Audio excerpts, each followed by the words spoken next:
See how all of us are smarter than any one of us? So you get together and you share. Someone said, I just had this happen. Did you know you have to do this on a HUD sale? No, I didn't know that. Next time you walk into a home and someone says to you, you ever done it before? No, but we just discussed that in our office, and we had 2 people that did it, and there's one's an expert, and here's what they said. I know exactly what to do, and I've got the resources backing me up. You got that, everybody? You don't have to. Listen, when attorneys graduate from college, they're not the smartest people on the planet, but they got giant libraries. They know where the answers are at. Okay, you know where the answers are at. Okay? How can you take a good listing if you don't create value for what you do? Remember the 2 questions they ask you? What makes you different? What makes you better? Okay, if I make you a priority, is that different? If I'm going to work hard for you, is that? If I'm going to door knock the whole neighborhood, if I'm going to do an open house and invite all the neighbors, if I'm going to put you on Craigslist and Realtor.com, and I'm going to put you through the association, and we're going to spider it out, I'm going to invite other agents who have recently held open house, listings in this price point, had pendings, in case they have a backlog of buyers, I'm going to invite them all in. Do you see all the extra work I'm doing? Wow, you're going to do all that for me? What's your commission? Not enough. See, we're not talking about cutting my commission. We're talking about, should we be raising my commission for all I'm going to do for you? How about if we just keep it what normal is, John? Well, okay, I can do that. 8%. But you got to give me a referral. Right on, John. All righty, next one. How can you take a good listing if you don't have a track record of success? Real simple. Do you talk about your track record of success? Do you talk about how long this company's been in business? About the success of the company, about all the great people that work here? And get clear on this. Mr. and Mrs. Seller, Vision Realty Centers is a phenomenal company. It's one of the fastest growing companies in the state of Michigan. The fastest, John. The fastest growing, okay? I didn't know that, so I didn't want to say that, okay? It is the fastest growing. Now check this out. I could have put my real estate license in any real estate company I wanted to. I chose to be here because of the support we get, because our brokers are phenomenal, because they bring in internationally respected real estate experts to help us do a better job for you. I can't wait to share with you what I just learned this week. See the difference? See how you do that? Okay? Now, how can you take a good listing if you don't feel like contacting potential sellers is worthwhile on your part? Do you understand? You just show up. Okay? MacArthur taught us a story about this guy that does real estate. He goes, that's a hoot.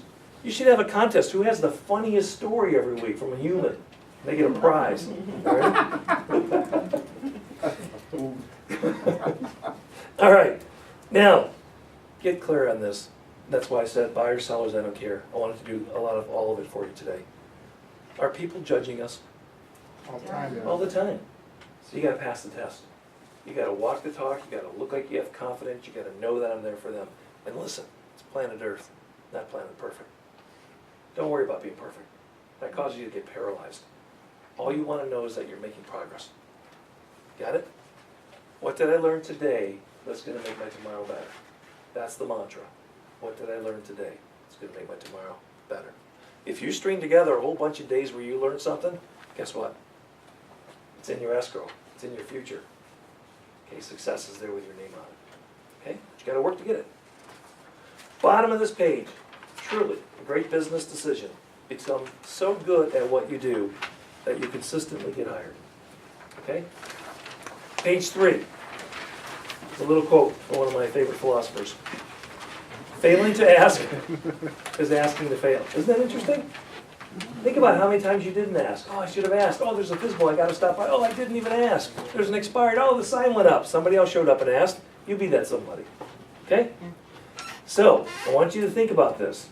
What are your 2 best questions to get an appointment with a FSBO? Are you serious about selling? Okay, could that be a good question? I'm just curious what caused you to try on your own all by yourself? Okay, couldn't help but notice the sign. Just curious, is your home sold? So if we could bring you better buyers who are willing to pay you better prices, that's something to be open to. Alrighty? Expired listing. I'm just curious, what was missing? If you had a magic wand and you could do it over again, what would you change? Okay? Neighbor to your listing. We were selected to professionally market your neighbor's home. I'm holding it open next week, Sunday. I wanted to give you first chance. If you know any friends, relatives, people from work, school, that you might like to have as a new neighbor. Could I do that? Is around the new listing. Okay? I knock on the door. It's 36 degrees outside. Have any other realtors come by? I'm serious about helping people sell. Got it? Lots of different things we covered right here. Okay? Neighbor to a recent sale. Oh my gosh.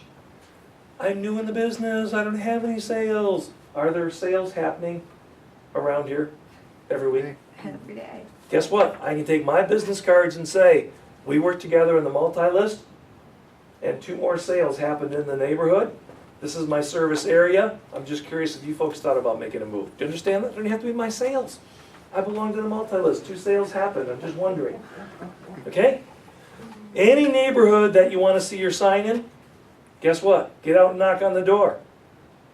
You folks thinking about making a move, who else do you know I should be talking to? Doesn't get any easier than that. All right? Now, how often do you give sellers the opportunity to hire you? All right, I'm going to ask you a trick question. Do you know next week is the month of April? Okay, nobody's surprised, you knew it was coming. How many listing appointments do you already have set up? Isn't that amazing? Right on, okay?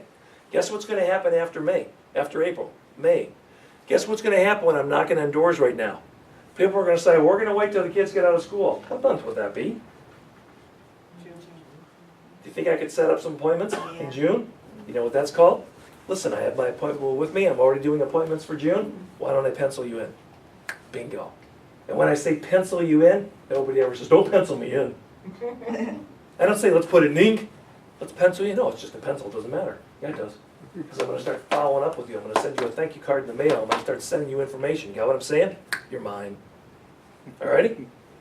So, what would happen if you could make an extra 10 grand in the next 30 days? This is not a rhetorical question. This is serious. If right now I gave each one of you $10,000 in cash, and I said I'm giving you $10,000 cash with one stipulation. You have to figure out how to spend it tomorrow. Is there anybody here that had a hard time figuring out how to spend it? Isn't that interesting? Been asking this question for 20 years. Nobody ever said, I don't have any idea what I could do with 10 grand. Okay? So since you know there's a need, kids coming up in college, paying off bills, paying off a car, doing some different things. I mean, there's a million things we could do with 10 grand. Okay? Fix up our house, do a kitchen or something. All right? So since you know that you'd like to have that, get in front of humans. Okay, do you know what law, when you go to law school, the first thing they teach you Law School 101? You sit in class, first day of law school, you know what they come out? They come out and they tell you, here's #1 rule of Law School 101. If money's changing hands, get in the middle and get some. All right? There are sellers and buyers with commission checks with your names on them. All you gotta do is go find them. They're gonna buy from somebody this year. Why not you? That's right. Okay? All right. So, next page 4. We talked about work habits. Now, this is a little self-check report card. How many hours and minutes a day do you spend building your real estate business by prospecting your mark time actually in front of buyers or sellers? How many hours and minutes a day do you invest in building your real estate skills, practicing your listing presentation so it rocks when you show up? Okay, so you say it with confidence. Or practicing handling objections or negotiating strategies. Great use of your time. All right? At the end of this year, don't say anything out loud, don't fill this out now, okay? What income will you have generated? Notice I started with $5. Somewhere between $5 and $20,000. Okay, $5 to $20,000, and you look at that. Now understand, whatever box you check, you get that that was a choice you made? You could have checked any of these boxes. And maybe you're checking a box that I'm going to make 20 grand this year because it's my first year. And next year I want to double that and make 40. Okay, I'm going to tell you one real live story here. Taylor, Michigan. I'm new in real estate. I'm thinking I'm doing pretty good because I'm doing good compared to the people in the little office I'm working with. You understand? I'm a frog in a well looking around. I'm not a frog in a lake or an ocean seeing the bigger picture. And back in the day when you put a home up for sale, you had to qualify these humans. So you went through the ratios, 25, 32, 28, you know, if they were really good, 36. And you started figuring out, so you would ask the sellers, how much money do you make? What are your bills? What are your savings? You asked all these personal questions. And I'm on this listing appointment. I'm getting the listing. And I asked this guy, so with buying your next home, how much money do you make? And he told me. And I was flabbergasted because the guy was a jerk.